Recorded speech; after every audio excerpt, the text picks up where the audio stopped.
देखो, आजकल हर तीसरा इंसान जो है अपने आप को बिजी बताता है, पर इसका मतलब ये नहीं है कि वो लोग अपना टाइम बहुत एफिशिएंसी के साथ यूज करते हैं। कई लोग ऐसे भी होते हैं जो अपना टाइम उन चीजों में बर्बाद कर रहे होते हैं जो रेलेवेंट ही नहीं है उनके लिए, जैसे ना तो उनके फ्यूचर में कोई फायदा होने वाला और ना ही करंट लाइफ में कोई वैल्यू ऐड होने वाली। आपके अगर मेन टाइम को साइड कर दिया जाए तो इसके बाद जो आपके पास फ्री टाइम बचता है, यही टाइम डिसाइड करता है कि आपका करियर कैसा होगा। ये डिसाइड करेगा कि क्या आप बाकियों से आगे निकल पाओगे या एवरेज ही बनकर रह जाओगे, क्योंकि टाइम एक ऐसा एसेट है जिसको पैसों से भी ऊपर रखा गया है। पैसों को तो हम जितना चाहे उतना बढ़ा सकते हैं, बट टाइम कभी नहीं बढ़ा सकते। इसीलिए आज मैं आपको 5 ऐसे तरीके बताऊंगा जो आप खाली टाइम में कर सकते हो, और ये वो तरीके हैं जिनकी अगर आप लगातार प्रैक्टिस करते रहे तो एक टाइम पर आकर ऐसा हो सकता है कि इनसे आपका करियर तक बन जाए। तो चलिए फिर इंट्रो को खत्म करते हैं और सीधा मेन पॉइंट्स पर आते हैं। कुकिंग। ये है मुनाफ कपाड़िया, ये गूगल एम्प्लॉय रह चुके हैं, और एक गूगल एम्प्लॉय होने का मतलब है लाखों में सैलरी, जो कि थी भी इनकी। लेकिन इनकी लाइफ में इस एक बड़े मौके ने दस्तक दी, जिसके चलते उन्होंने इतनी बड़ी जॉब से रिजाइन कर दिया।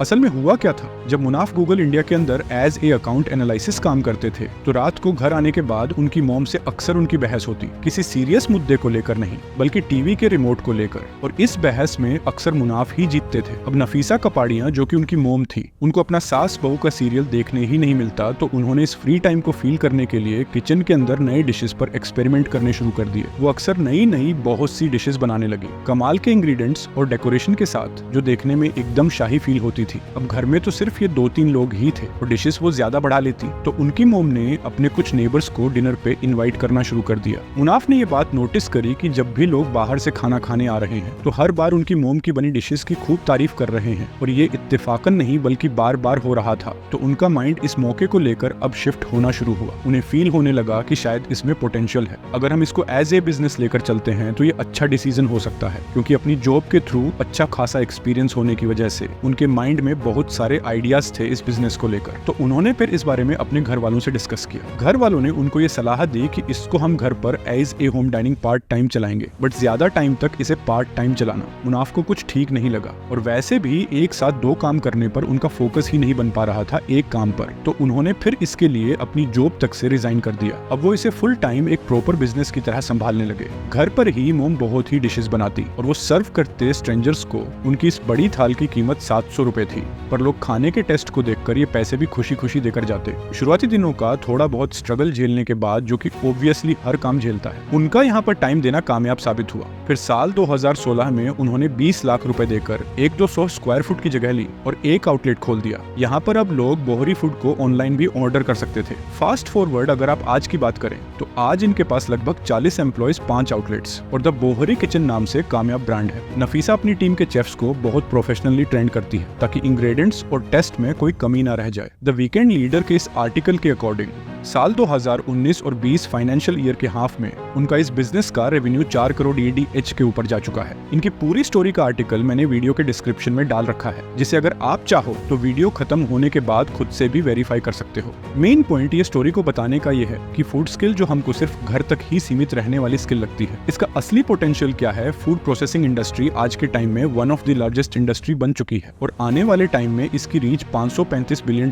तक पहुंच सकती है। फ्री टाइम में कुछ यूनिक बनाना सीखकर और अच्छी मार्केटिंग स्किल्स लेकर आप चाहो तो इसे एक बिजनेस बनाकर इसे बहुत आगे तक ले जा सकते हो। ऐसे ध्यान देना, अगर मैं बात फूड की कर रहा हूँ तो ऐसे मेरा ये मतलब नहीं है कि ये सिर्फ लेडीज के लिए ही है। जेंट्स भी फ्री टाइम में लेकर एक नया करियर ऑप्शन खोल सकते हैं अपने लिए। और वैसे भी आपको पता ही है कि इंटरनेट पर टेस्टी फूड प्लस मार्केटिंग कितनी तेजी से वायरल हो जाती है। इसके कई एग्जाम्पल देख लिए होंगे आपने। इंग्लिश, कहने को तो इंग्लिश केवल एक लैंग्वेज है, बट इस लैंग्वेज के अंदर इतना पोटेंशियल है कि ये आपका करियर तक बना सकती है, क्योंकि एक नई लैंग्वेज अपॉर्चुनिटीज के नए दरवाजे खोलती है। अगर आपको इंग्लिश आती है तो आप सिर्फ इंडिया में ही नहीं बल्कि ऑल ओवर दी वर्ल्ड कहीं भी काम करने के लिए एलिजिबल हो, बिकॉज इंग्लिश ही एकमात्र ऐसी लैंग्वेज है जो किसी भी कंट्री की ऑफिशियल लैंग्वेज के बाद बोली और समझी जा सकती है। आपने देखा होगा, अगर कोई इंसान फ्लुएंट इंग्लिश बोलता है तो उसको बाकी लोग इंटेलिजेंट मानते हैं, तारीफ करते हैं। इनफैक्ट एक एम्प्लॉय जिसको अच्छी इंग्लिश आती है उन्हें सेल्स, कम्युनिकेशन और बिजनेस मीटिंग्स के अंदर आगे रखा जाता है, जिससे उनके प्रमोशन के चांस ज्यादा बढ़ जाते हैं। तो ऐसे में अपने फ्री टाइम का इस्तेमाल आप इंग्लिश सीखने में भी कर सकते हो। आप चाहो तो अपने आसपास कोई कोचिंग सेंटर ज्वाइन कर लो, या वहां भी नहीं जा सकते तो आप यूट्यूब पर भी सीख सकते हो। बिलीव मी,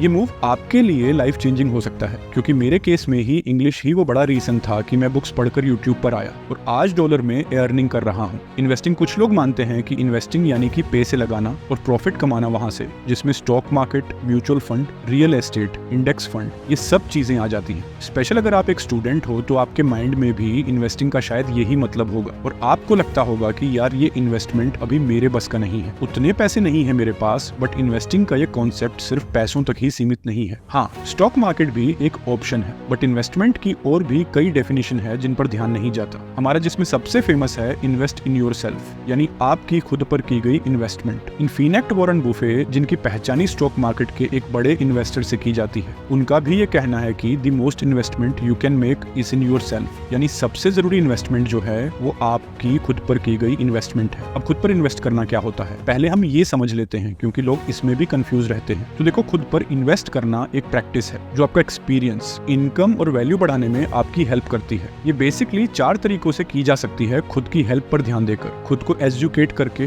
दूसरे लोगों से रिलेशंस बनाकर और नई हैबिट्स डेवलप कर। इन चारों एरियाज पर अगर अपना फ्री टाइम देते हो तो आप डेफिनेटली फास्ट ग्रो करोगे, क्योंकि यहाँ टाइम लगाने से आपका कॉन्फिडेंस बढ़ेगा, ज्यादा नॉलेज होगी आपके पास, जिसके थ्रू आप ज्यादा पैसे अर्न कर पाओगे, शरीर को ज्यादा लंबे टाइम तक एक्टिव रख पाओगे। इस पर वैसे मैंने एक डिटेल्ड वीडियो भी बनाई हुई है, जिसका लिंक आपको वीडियो के आखिर में मिल जाएगा। यकीन मानना, वो 60 मिनट की वीडियो को देखना वर्थ होगा आपके लिए, क्योंकि उसमें मैंने आपको कई ऐसी अंदर की बातें भी बताई हैं जो आपकी मैक्सिमम प्रॉब्लम्स स्टोर कर सकती हैं। बट अभी फिलहाल चलते हैं हम अपने अगले पॉइंट पर, जो है फैशन डिजाइनिंग। जी हाँ, बिल्कुल ठीक सुना आपने। इस स्किल को अंडर एस्टिमेट करना बहुत बड़ी गलती हो सकती है, क्योंकि ये स्किल को सीखकर आप सिर्फ पैसा ही नहीं बल्कि फेम भी कमा सकते हो। मैं बात कर रहा हूँ ऑथेंटिक फेम की, जहाँ पर लोग आपको ट्रोल ना करें बल्कि तारीफ करते ना था आपकी डिजाइनिंग देखकर। ये वो इंडस्ट्री है जो हर साल अप्रोक्सीमेटली 12% से ग्रो कर रही है, क्योंकि फैशन एक ऐसी चीज है जिसका कभी ट्रेंड खत्म नहीं हुआ। हर बार कुछ न कुछ यूनिक डिजाइन आता ही रहता है मार्केट में, और खासकर इस मॉडर्न जमाने में तो इसकी डिमांड बढ़ती ही जा रही है। अब देखो, जिन लोगों को फैशन डिजाइनिंग की डेफिनेशन भी नहीं पता, उनको मैं शॉर्ट में बता देता हूँ कि ये क्रिएटिव लोगों का प्रोफेशनल है, जहाँ पर लोग कपड़ों, जूतों और कुछ एक्सेसरीज को एक यूनिक डिजाइन देते हैं। ऐसे डिजाइन जो खरीदने वाले को काफी अट्रैक्टिव लगे। ये कुछ एग्जाम्पल आप देख सकते हो, इनका कलर कॉम्बिनेशन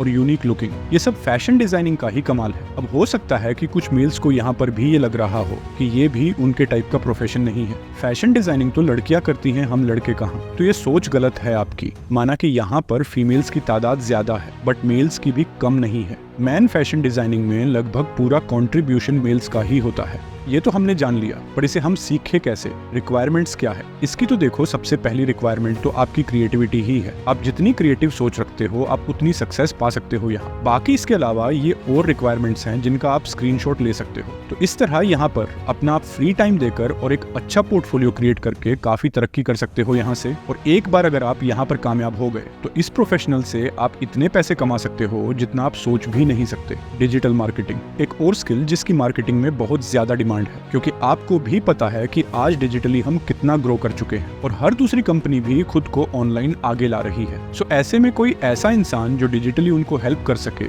उनकी सेल्स बढ़ाने में, ऐसे लोगों की वो तलाश में रहते हैं और एक अच्छी कीमत पर हायर करते हैं। जिनको नहीं पता उनको मैं बता दूं कि एक डिजिटल मार्केटर प्रमोशन के थ्रू किसी भी कंपनी या ब्रांड को उसके सही कस्टमर तक पहुंचाता है, फिर चाहे वो सोशल मीडिया के थ्रू हो, ईमेल के थ्रू हो या किसी वेबसाइट के थ्रू हो। और इसके लिए ये जो स्क्रीन पर आप टूल्स देख रहे हो, इनको यूज में लाया जाता है। आप आए दिन इंटरनेट पर देखते होंगे कि कई यूनिक तरह के ऐड दिखते हैं जो 2 सेकंड में ही आपका ध्यान अपनी तरफ खींच लेते हैं। एंड कभी कभी तो आप एक्साइटेड होकर ले भी लेते हो उनका प्रोडक्ट या सर्विस। ये सब के पीछे आप मान सकते हो डिजिटल मार्केटिंग ही होती है। अब सवाल ये है कि डिजिटल मार्केटिंग हमें सीखनी ही क्यों है? ऐसा क्या खास है इस प्रोफेशन में जो हम इस पर काम करें फ्री टाइम में? तो देखो, सबसे बड़ा बेनिफिट तो इसका ये है कि ये एक फ्यूचर स्किल है, यानी इसका स्कोप फ्यूचर में आगे घटेगा नहीं बल्कि और ज्यादा बढ़ेगा। दूसरा, इसको आप घर बैठे हुए भी आराम से मैनेज कर सकते हो। और रही बात इनकम की, तो चाहे आप एज ए फ्रीलांसर काम करो या कोई कंपनी ज्वाइन करो, स्टार्टिंग आपकी कम से कम 20,000 से हो जाएगी। एंड जितने इसमें आप एक्सपर्ट होते रहोगे उतनी ही इनकम बढ़ती रहेंगी। एंड सबसे बड़ी चीज, इसे सीखने के लिए